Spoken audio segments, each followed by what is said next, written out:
Again, with the blessing, Baruch atah Adonai Eloheinu melech haolam asher kiddushanu b'mitzvotav v'tzivanu la'asoch b'divrei Torah.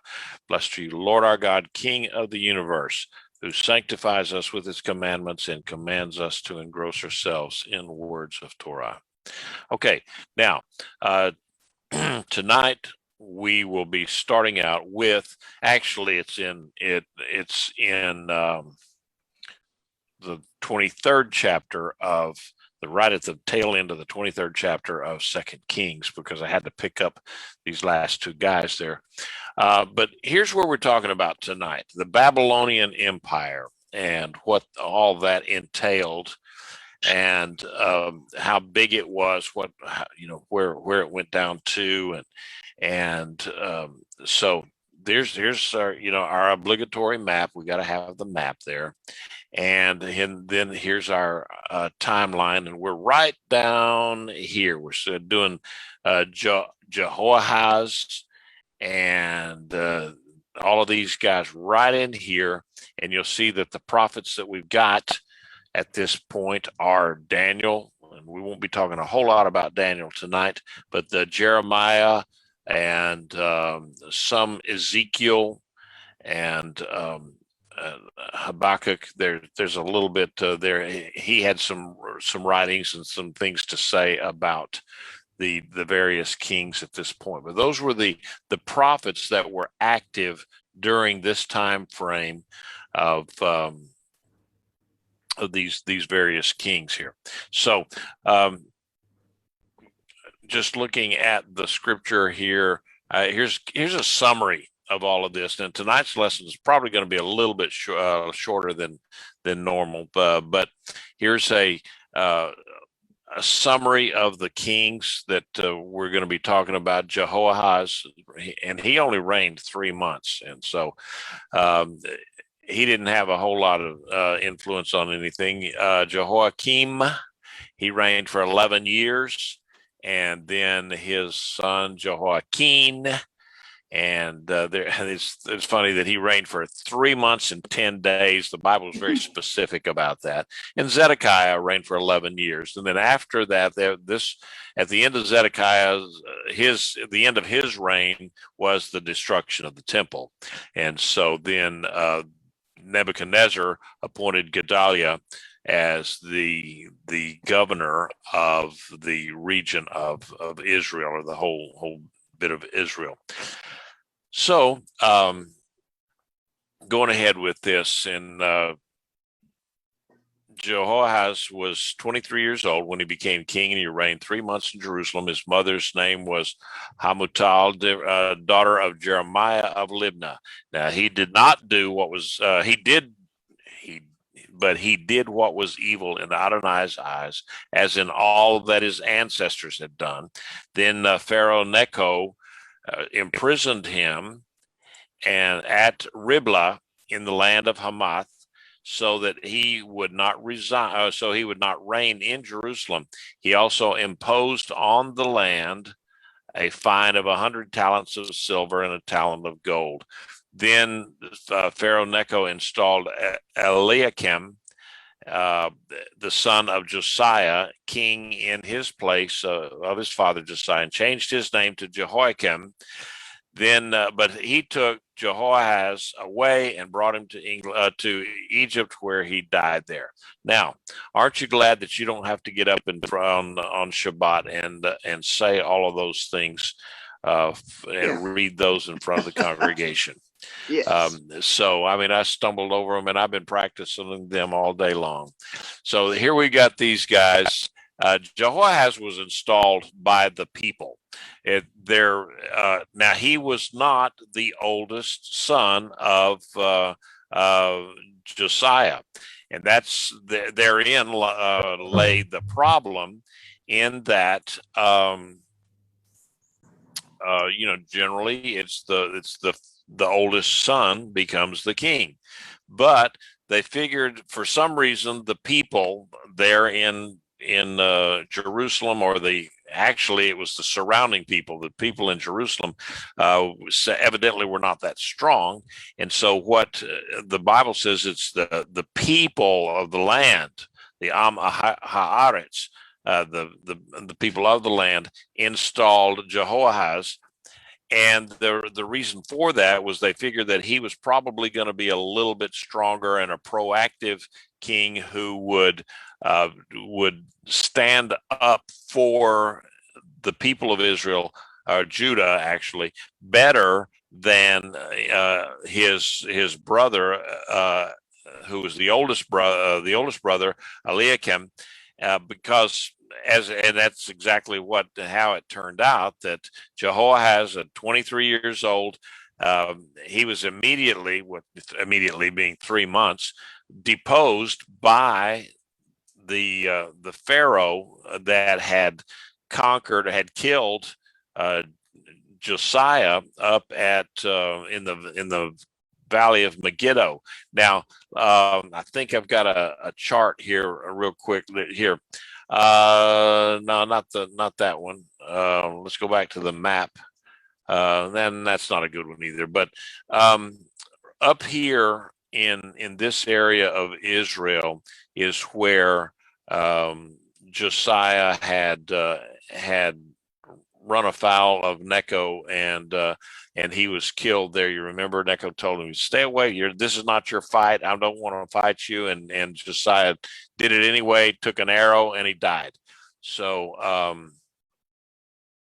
anyway, Necho then he set up his headquarters up at a place called Riblah, and Riblah is just about 200 miles northeast of Jerusalem, and it's the city of Rablah today in Syria. It's right on the Syrian side of the border between Lebanon and Syria. It's got a population of about 5,500, 6,000 people, something like that. Not a big town. But at the time, this was a strategic city that Nebuchadnezzar set up his military camp, his headquarters there at one point. Why? Because that was right on the major transportation route from the Euphrates River and the trade routes down through Jerusalem and on down to Egypt. So the major trade route for the Middle East during those times. The Romans actually, they had a military camp there at one point, and they called the city Daphne. But it's still called Rablah today and it's in Syria. It's an active city, and the actual ancient city that was Riblah has a cemetery on top of it.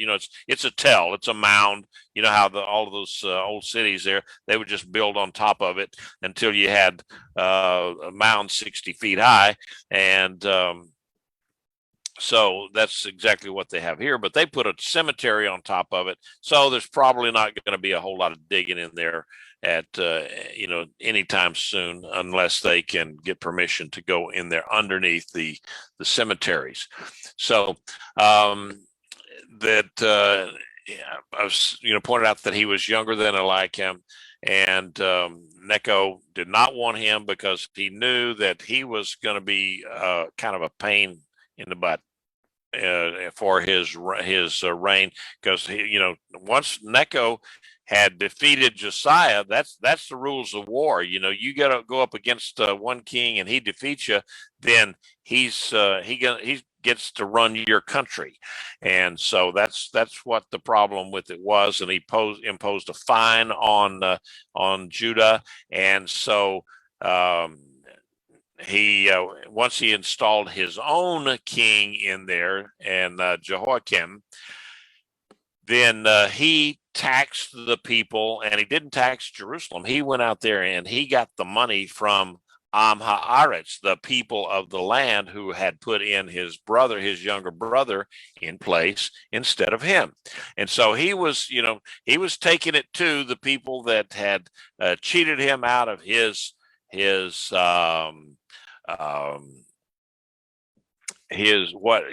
right to be the king, as it were.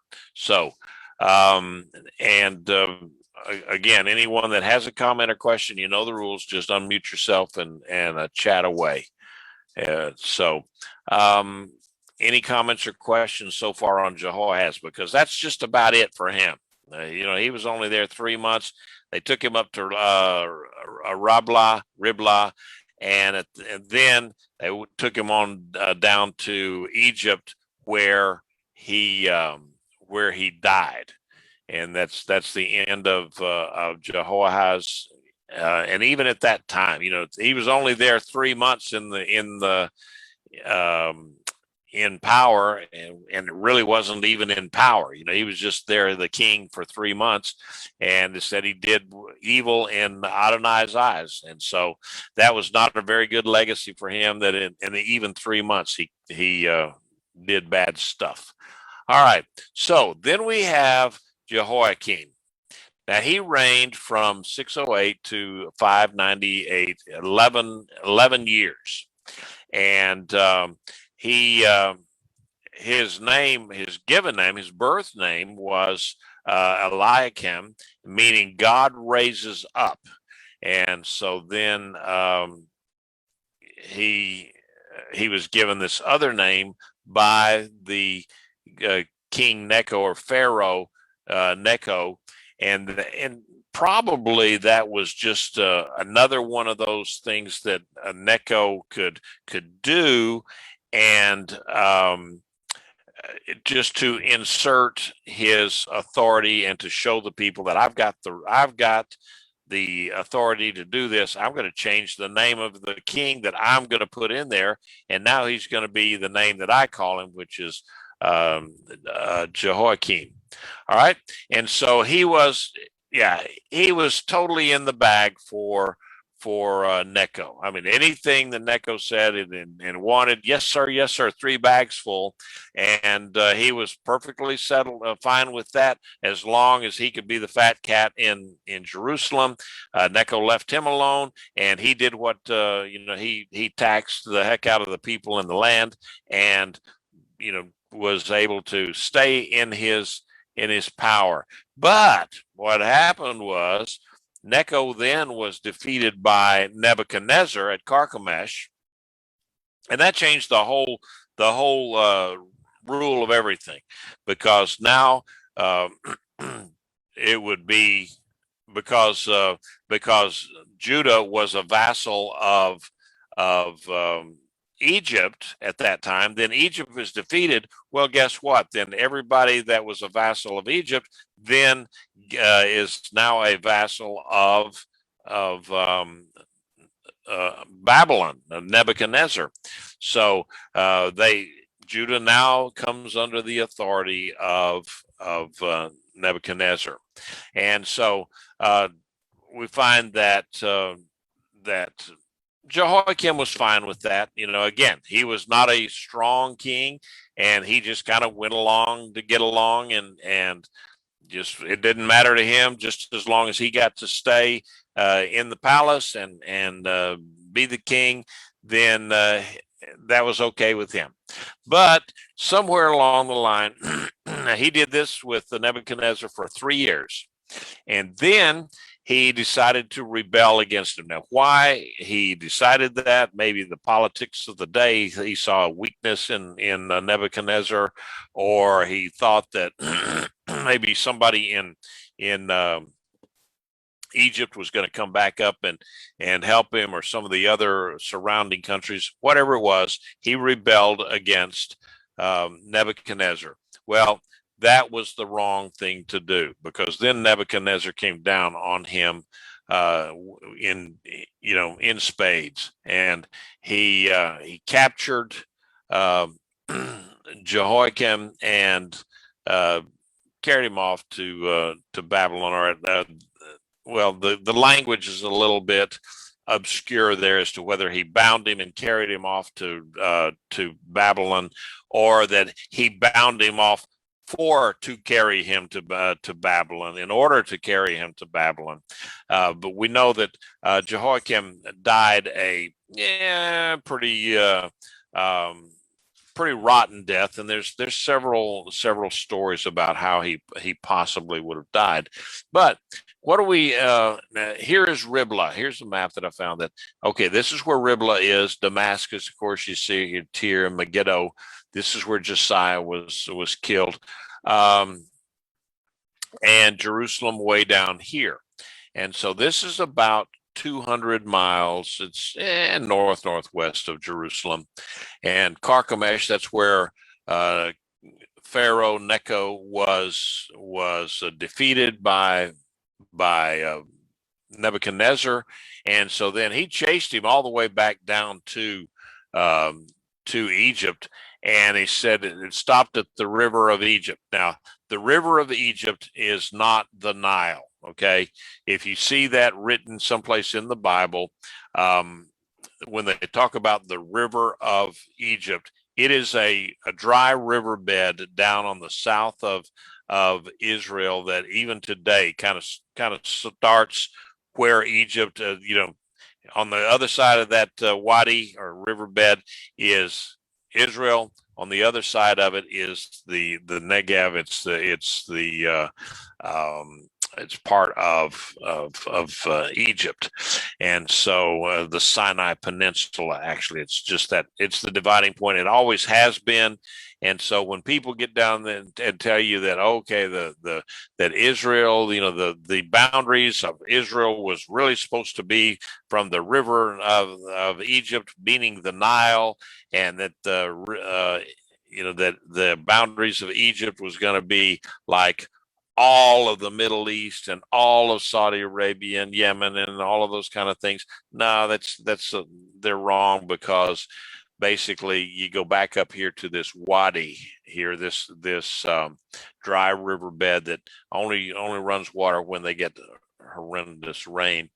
It's just south of Gaza here. Okay, so that was always the division point. And it is even today that, above that is Israel, below that is the Sinai Peninsula, and which, Israel had gotten after the 67 war, and then they gave it back, or after the 56 war, maybe. I can't remember. But then they gave it back because the Sinai Peninsula, there's nothing there, and it's too hard to govern and patrol, and they would have wasted a lot of resources there. So anyway, there's where Rabla, and it gives you an idea of the areas that we're talking about. From here to Jerusalem to Rabla was about 200 miles. And so Jehoiakim, what kind of a guy was he? Now, he was he excelled in his rottenness. Okay, we know how he ended up, but there were some things that that really brought him to prominence in God's eyes, and it wasn't prominence in a good way. It was one of those deals where you don't want to be noticed, like I was talking about in our teaching on Shabbat. Sometimes you don't want to be noticed by God because you're doing the wrong thing. Well, that's what Jehoiakim was. And he was one of these kind of guys that not only was he bad, he bragged about being bad. And he says, all of those guys, Manasseh and Ahab, and of course, a lot of it comes from rabbinical writings. Okay, so some of this is not in the Bible; it comes from rabbinical writings. But they wrote about how that Jehoiakim took pride in the fact that he was against God. It just he said stuff like, well, God gave us light. What has God ever done for us? Well, he gave us light, but now that we've got light, he can't take it away. So there's nothing that he can do about it anymore anyway. And so, stupid stuff like that he would say. And so he was according to the writing of the day and some of the Jewish writings, he was a serial womanizer. I mean, he was the king, so he did what he wanted to. And if a woman was was married and her husband objected, no problem. He just killed the husband. And the Bible actually talks about how that the streets of Jerusalem were filled with the blood that was spilled by Jehoiakim. So he really was a bad actor, and and then that went on, and then in 605, that's when the Babylonian uh, uh, army under Nebuchadnezzar beat the Egyptians at Carchemish, and then they beat them again at Hamath, and so they just beat them all the way back down to Egypt. And then 2 Kings in 24:7, it says that the king of Egypt did not come out again out of his land because the king of Babylon had taken all that belonged to the king of Egypt from the brook of Egypt. That's where I was talking about, the river of Egypt, the brook of Egypt, all the way up to the Euphrates. So then we see that Jehoiakim, well, just like he was a lapdog for Necho in Egypt, well, same thing with Nebuchadnezzar for a while, for about 3 years, and then he decided to rebel against Nebuchadnezzar. And part of it may have been that Nebuchadnezzar was coming down and invading all these places and kind of conquering, making sure that he solidified his hold on the Middle East and on this important trade route. That his father died, and so he had to leave the campaign, go back up to Babylon, make sure that his reign was secure. And it would have been around that time then that possibly Jehoiakim decided, well, maybe I can poke the bear here and get by with it. And so it was not a good plan. And so that's kind of where Jehoiakim was. Jeremiah warned him all the time about his ways and how that he was going to come under judgment. Not only was he going to come under judgment, that Judah was going to come under judgment, and that he was just Jeremiah wrote to the book of Lamentations, and part of that was the judgment that was coming to Jehoiakim if he didn't change his ways. Unlike, say, Manasseh, who you remember, who was also a bad actor, he got hauled off to Babylon with the fish hook in his nose, and he spent a little time in the dungeon in Babylon, and that's where he decided, what, this is not working out so well, and that's when he had a real teshuvah, a turning around, and started worshiping God and serving God. And so the rest of his career was good, because God restored him back to his reign in Judah, and and because of his devout turnaround and his humility, God said, okay, I will hold off any judgment, and you'll have a successful reign. And then, of course, Josiah came in. He was a godly king, and so again, God staved off the destruction that he had been promising for so long, because they had good kings. Well, now we have a succession of 4 kings that were not good people, and so the destruction was definitely coming at that point.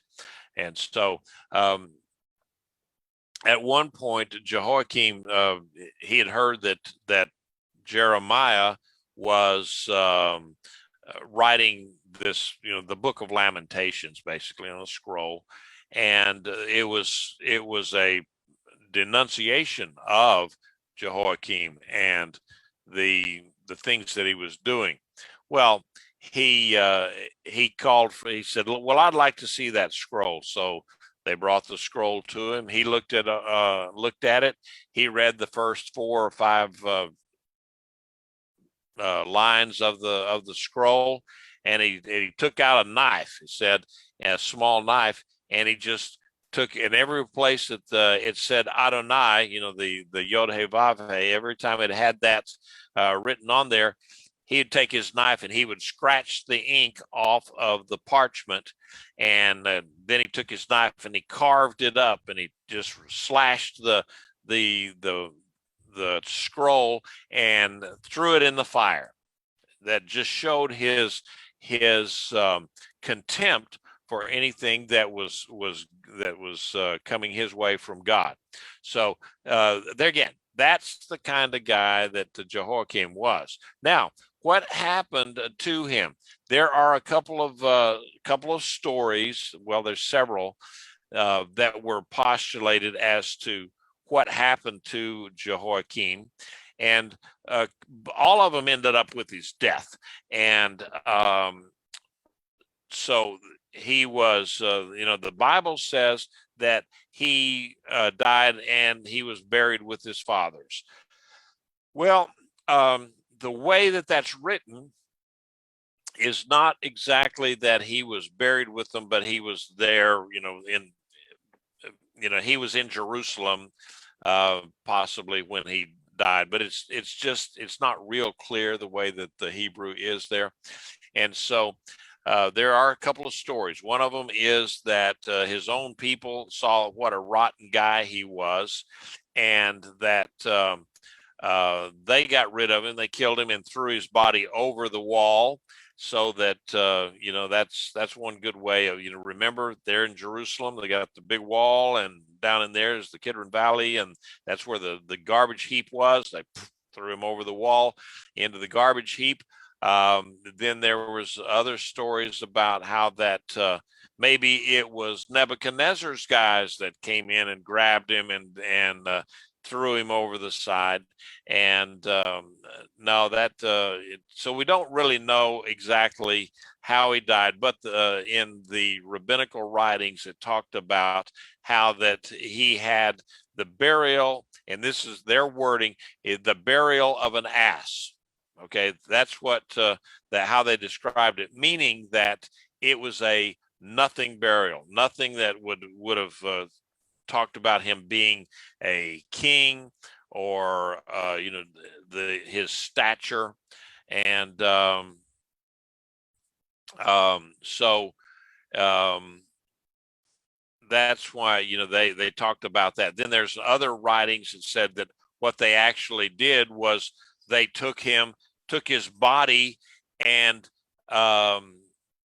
took a donkey, cut open the donkey, stuffed his body in the donkey's skin, and threw him over the side, over the wall, and into the garbage heap. So that's why they said he had the burial of a donkey, or a burial of an ass.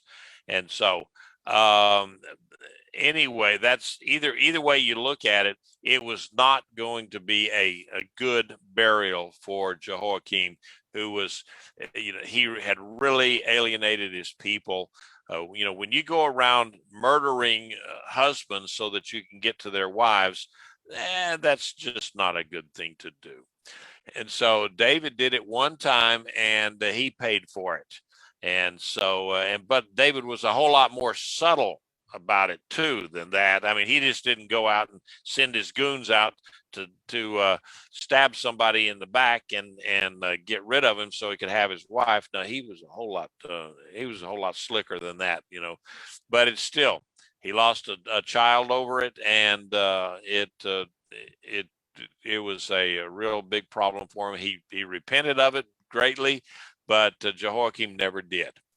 All right. So, any comments or questions on Jehoiakim? I mean, there's a lot more that they talk about, how that in the temple, how he would go in and just total disregard for anything and everything that the Lord had, and the worship in the temple and all of that he would go in and basically just desecrate it. And that's how that God put up with him for 11 years. I don't know, but it was a time where he was definitely the bad guy. He knew he was the bad guy, and he didn't care. He pleasured in being the bad guy. He reveled in it. So, um, any comments or questions on that? All right. Then let's go ahead to Jehoiachin. Now, and this is in 2 Kings 24, 8 through 9. Jehoiachin was 18 years old when he became king, and he reigned in Jerusalem for 3 months. His mother's name was Nehushta, daughter of Elnathan of Jerusalem. He did what was evil in Adonai's eyes, like all his father had done. And so there again, same old story that that we see. He became he was just evil, and he managed to do that, to get the moniker of being evil in God's eyes, or doing what was evil in God's eyes, in 3 months and 10 days. So it says that he became king at age 18 in 2 Kings. It said that, but over in Chronicles it said that it was 8. So all of the writings that the commentary that I have read has said, well, it was a scribal error, because in the Septuagint, the Greek version of the original writings, it says 18, not 8. And when you get back to the timing, it wouldn't have made a great deal of sense that a kid 8 years old was going to be a threat to anybody, and that he could do evil in God's eyes at 8 years old. 18, yeah, you can do some damage when you're 18. So, but unfortunately for Jehoiakim, he became king at the death of his father Jehoiakim. And what was happening at that point? Well, he had Nebuchadnezzar and his army surrounding Jerusalem, and they were under siege, and they were losing badly. And so here his pops dies, and he becomes the king at 18. And so that only lasted about three months and 10 days until Nebuchadnezzar's troops broke through the wall. They grabbed him, deported him, and they said about 10,000 others, and brought them back to Babylon. And then that was in 597 BCE. Well, guess what happened then? Then he was succeeded by this guy Zedekiah, and so we see that Jehoiakim he was over there in Babylon, and they just kept him, captive over there, and he was. I don't know what they did with the captives, other than maybe he had a rotten life. He was in a dungeon or something, or in a prison camp. But he was there for 37 years until they got a new king over there in Babylon. And for some reason, he decided, you know what, I'm going to bring Jehoiakim back up out of the prison, put him, kind of restored him to some dignity in a way. And then it said that he ate at the king's table then from then until he died.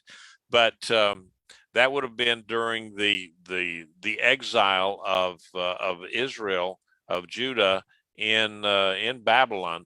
But he never came back to reign in Jerusalem, and so he was succeeded by Zedekiah.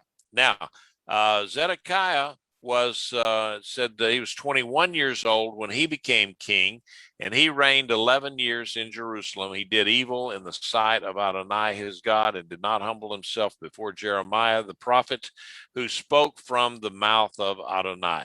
All right, so we've got Zedekiah coming along, and this guy was pretty much a carbon copy of Jehoiakim, with an M. because he did despicable things all over the place. He was put on the throne by Nebuchadnezzar as someone who was not going to cause him problems. And so he reigned for these 11 years. And then at the end of that, somewhere at the end of that 11 years, the guy, he had a burr under his saddle somehow, and he decided, I'm going to rebel against Babylon, which, again, how is that going to turn out any good? But he did it, and so Babylon again besieged Judah and Jerusalem, and so during this time, you had Jeremiah, the weeping prophet. Jeremiah was always out there just telling him, you stop this. You cannot do this. You can't live this way. You're going against God. You're going against what God says to do. And and there you got Babylon all the way around you, surrounding you. Nebuchadnezzar's out there with his army and so forth. And so Jeremiah, actually, if you go through the book of Jeremiah and read that, it tells you how that Jeremiah had told Zedekiah, look, if you will go out there and meet with the Babylonians and just, go out there and talk to them, everything will be okay. You will be, there will not be any destruction. The city is not going to burn.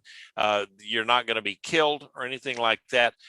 God has told me that if you will do that, if you will go out there and just lay it all out on the line to the Babylonians, says, hey, I goofed up and it won't happen again, then you will, you'll be spared.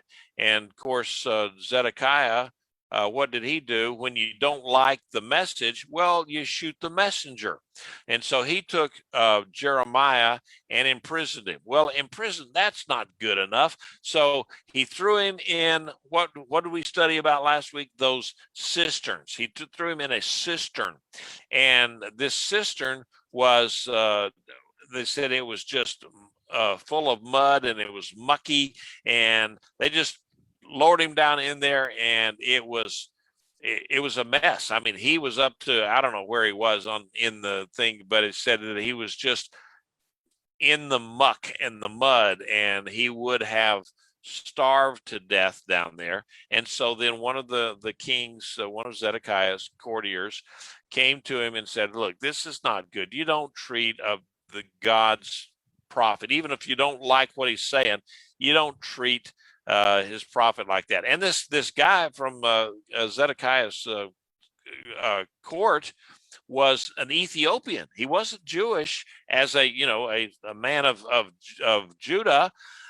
He was actually a Jew from Ethiopia, and he came to the king and said, this is not good. And lo and behold, the king listened to him. So they went down there, and it even went to talk to the point where they went and found some old raggedy clothes that were worn out, and lowered ropes down to Jeremiah and arranged it so that he could put his arms through these ropes, but they had it all padded with these old clothes so that when they lifted him up out of the mire and the muck, they didn't hurt the old man Jeremiah. So I thought that was kind of an interesting little side bit to how this Ethiopian was concerned enough, and he cared enough. So to me, it sounds like this guy was, maybe he was a really true follower of God, and he knew that you don't mess with God's prophets. So anyway,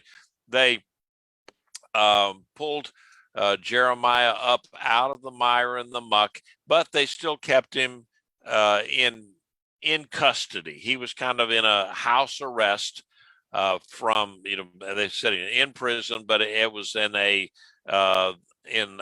certain person's home, that they had taken that home over and turned it into a kind of a political prisoner, put people in there. And he was in the courtyard of the guard. It's what how they described it. And he was there basically until the end of Zedekiah's reign. But he kept saying to Zedekiah, "Give up, just give up, and nothing will happen. Nebuchadnezzar will he's got other fish to fry. He's not going to mess with you if you'll just give up." And of course, Zedekiah would not do that, and he just kept it up, and finally in 587 BCE, the you see that they started the siege, and then in 586, Jerusalem was taken over. Zedekiah fled. He took off and he headed out toward Jericho, and he was captured by the Babylonians at Jericho. And then they captured him and his sons, and all of the court that was with him, big entourage of people, and they carried them off up to that city that I talked about at the very beginning, Riblah. And at that point, then they took Zedekiah and all of his court and his sons in front of him, and I think he had 7 sons.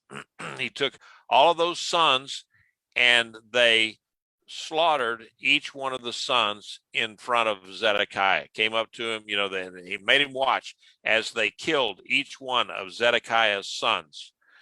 What a horrible thing to have to happen.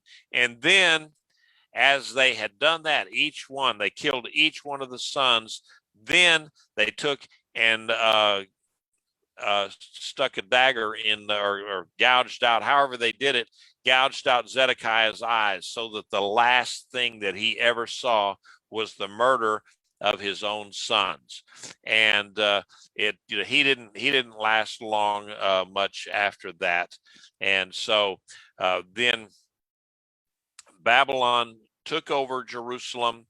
They destroyed the city, burned it. The palace, everybody's house. They just totally destroyed anything and everything that could burn, anything and everything that they could haul off. They did. They destroyed the temple, burned it down, and gold melted, and so they're tearing up the stones and everything to get the gold out of it. And it was a mess. They tore down the city walls of Jerusalem. So Nebuchadnezzar was very, very thorough in destroying Jerusalem so that it would not be a threat again. And so that was not the beginning of the Babylonian exile. It had already started several years earlier in 605 BCE, and in fact, they, because they'd carried off a bunch of folks in when they invaded Jerusalem before. In fact, if we go back up to our timeline, you'll see here that this is where this area right here, Jehoahaz and that area, that is where Daniel gets hauled off in 605. See right here, 605. That's where Daniel gets taken away, and that's the beginning of the Babylonian exile. So that then we can count those 70 years from there until we see the beginning of the rebuilding of the temple later on. Okay, so and beginning of it, and then the final end of the exile of the children of Israel and so forth. So are there any comments or questions? There's some things that I didn't hit, that like Gedaliah. Gedaliah was installed as a governor. Well, there are certain people that didn't like that, and so they murdered him, and then they took off to Egypt. And again,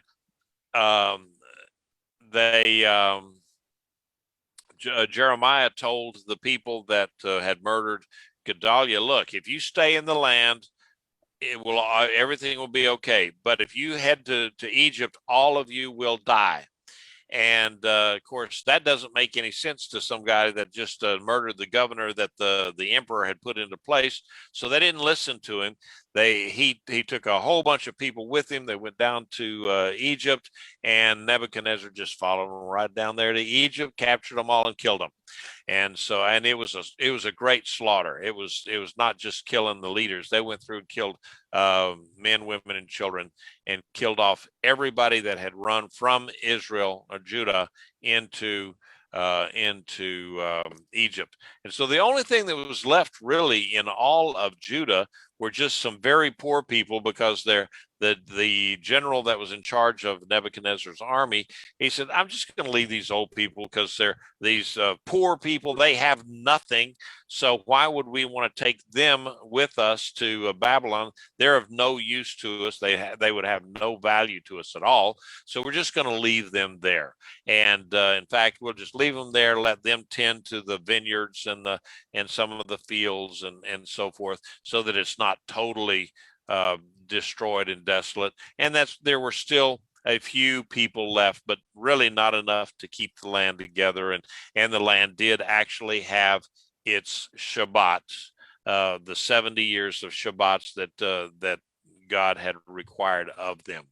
So that's the end. I know it's kind of an anticlimax of coming to the end and the temple being destroyed and so forth, but that pretty much ends that part of the story.